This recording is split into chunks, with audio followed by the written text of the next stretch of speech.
kulanti wacan oo wanaagsan daawadayaal kusoo dhawaada wararkii ugu dambeeyay ee Soomaaliya qodobada aad ku daawan doontaan maanta barnaamij waraadkeenana waxaa kamid ah Puntland, Jubaland iyo mucaaradka Soomaaliya oo ilaamiyay shir ka dhan ah Xasan Sheekh Maxamuud isla markaana la doonayo in xilka looga tuuro madaxweyne Firdhiye oo bilaabay durbaba amaalmarinta Xasan Sheekh Maxamuud iyo inuu si degdeg ah ugu amaalgudo maadaama uu ku soo celiyay xilkii madaxweynenimada mas'uul ka tirsan maamul goboleedka Puntland oo maanta iska casilay xil muhiim ah oo hayay niso oo dishay madax ka tirsan kooxda argagixisada ee Al-Shabaab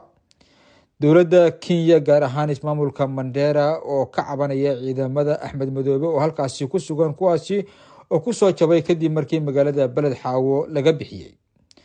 qodobada kale ee daawo doontaana waxaa kamid ah madaxweynaha Djibouti oo si heer sare ah u soo dhaweeyay maamul goboleedka Galmudug madaxweynahooda Qorqor oo halkaasi ku sugan wararkii ugu dambeeyay xaaladda caafimaad ee Trump oo la sheegayo in ay sii xumaanayso qodobadaasi iyo qodobo kale ayaad ku daawan doontaan barnaamij waraadkeena ee kusoo dhawaada isagoo faahfaahsan fadlan muuqaalkan sheergare saaxiibadana u gudbi aynu ku bilaabano mucaaradka Soomaaliya Jubaland iyo Puntland ayaa waxa ay qorsheynayaan shir ka dhan ah madaxweynaha dowladda federaalka ee Soomaaliya Xasan Sheekh Maxamuud maamulada ka soo horjeeda dowladda madaxweynaha Xasan Sheekh Maxamuud iyo siyaasiyiinta mucaaradka ku midaysan madasha samata bixinta ayaa qabanaya shir weyne looga arinsanayo xaaladda dalka Soomaaliya uu haatan ku sugan yahay oo ayagu u arkaan mid khatar ah Puntland iyo Jubaland iyo madasha samata bixinta ayaa si degdeg ah waxa ay u sameynayaan shir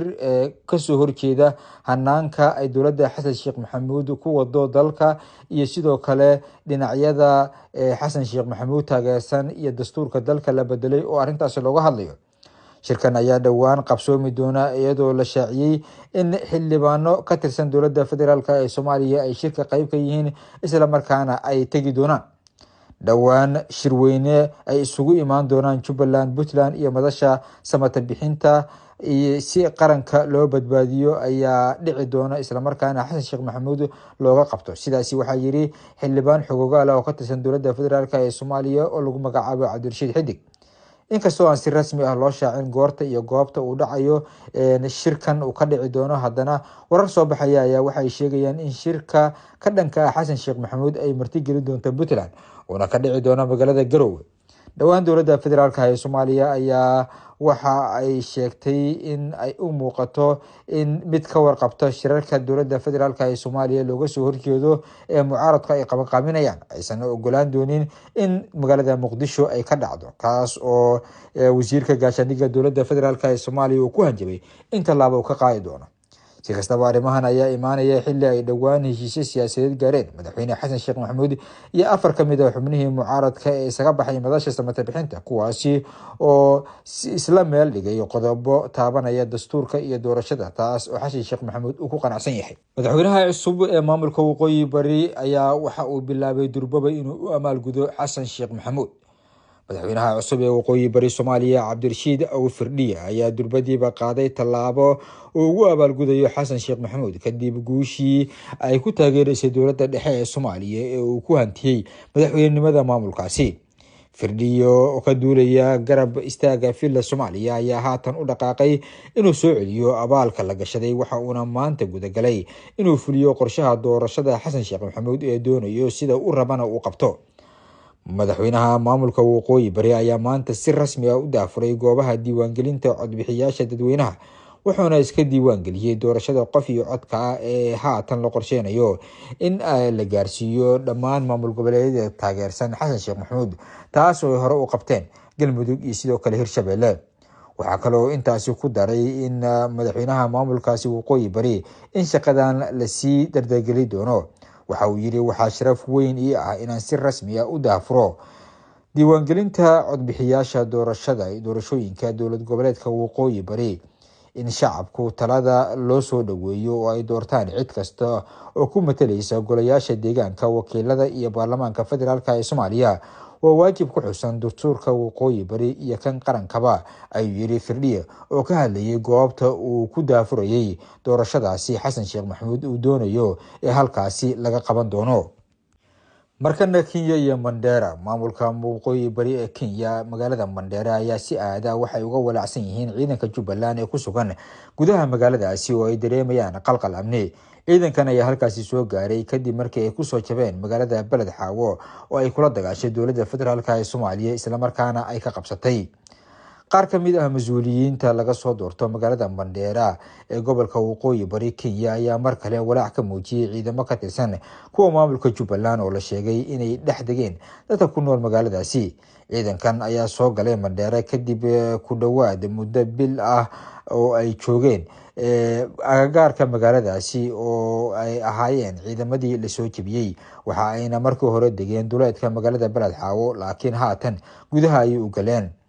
xildhibaan Xuseen Weytaan oo laga soo doorto bariga Mandera ayaa sheegay in ciidamadu ay dhib fara badan ku hayaan bulshada deegaanka isla markaana ay qalqal gelinayaan dadka shacabka ee sida nabadda ah ciidan la'aanta ah ku noolaan jiray oo aan u baranin wax ciidan ah iyo sidoo kale dabley hubaysan oo dur joogta. mas-uul sare oo ka tirsan maamulka Puntland ayaa xilkii iska casilay. maayirka degmada Gaalkacyo ee dhinaca Puntland Maxamed Cabdirasaaq Daacad ayaa si rasmi ah uga dhaqaajiyay xilkii uu maamulkaasi u hayay isagoo iscasilay. go'aanka ayaa yimid kadib markii uu warqad iscasilaad ah si hoose ugu gudbiyay wasaaradda arrimaha gudaha Puntland sida la ogaaday isla markaana soo shaacbaxday. Daacad ayaa maalintii shalay ahayd shir degdeg ah la yeeshay xubnaha golaha deegaanka magaaladaasi halkaasi uu kusoo bandhigay rabitaankiisa oo ah inuu xilka ka degayo. si kastaba ballankaasi waxa uu galay jahwareerin isla markaana in buuq badan ay dadka xildhibaanadii halkaasi joogay ay ka qaadaan maadaama arrintan aysan si hore u sii ogeyn. is-hortaagaasi ayaa sabab waxa u noqday in kulankaasi lagu kala tago natiijo la-aan iyadoo aan la gaarin hadal rasmi ah isla markaana aysan guddoonka iyo sidoo kale xildhibaanadu isla fahmin sababta uu xildhibaanku isku casilayo. xog lagu kalsoonaan karo ayaa waxay muujinaysaa in Daacad uusan ka tanaasulin go'aankiisa ah inuu xilka ka tago balse inuu si qarsoodi ah warqadiisa iscasilaada ugu wareejiyay wasaaradda arrimaha gudaha maamulkaasi isagoo sheegay inuusan la shaqayn karin Siciid Cabdulaahi Deni oo doonaya waxyaabo badan oo laga qabto magaalada Gaalkacyo gaar ahaan dhanka Puntland oo ninkani asagu uusan ku qanacsanayn. hay-adda sirdoonka Soomaaliya ayaa waxay sheegtay in dad badan oo ka tirsan kooxda argagixisada ee Al-Shabaab ay dishay gaar ahaan horjoogayaal. hay-adda sirdoonka iyo nabad sugidda qaranka ayaa shaacisay in howlgal qorsheysan lagu khaarijiyay 4 horjooge oo ka tirsanaa kooxda argagixisada ah kuwaasi oo ahaa kuwa madax u ah kooxda si weyn loo raadinayay isla markaana shaqooyin badan oo hagardaama shacab ah hawshan kooxdan u qaban jiray. howlgalka oo si gaar ah loo qorsheeyay ayaa ka dhacay deegaanka Show ee gobolka Hiiraan halkaasi oo lagu dilay horjoogayaal shabaabka iyo maleeshiyaad badan oo ay hogaaminayeen. howlgalkan oo ay iska kaashadeen ciidanka hay-adda sirdoonka iyo nabad sugidda qaranka iyo sidoo kale saaxiibada caalamka ayaa waxaa lagu dilay horjooge Cabdulaahi Xasan Cumar oo Al-Shabaab ugu magacoonaa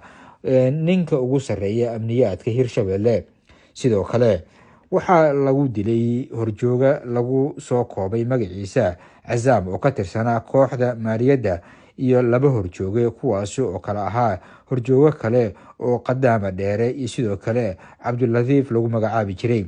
ciidamada ayaa si gaara u beegsaday xarun ay horjoogayaashan ku sugnaayeen iyadoo si buuxda loo soo afjaray dhammaan kuwii ku sugnaa halkaasi ee shacabka dhibaatadooda qorsheynayay.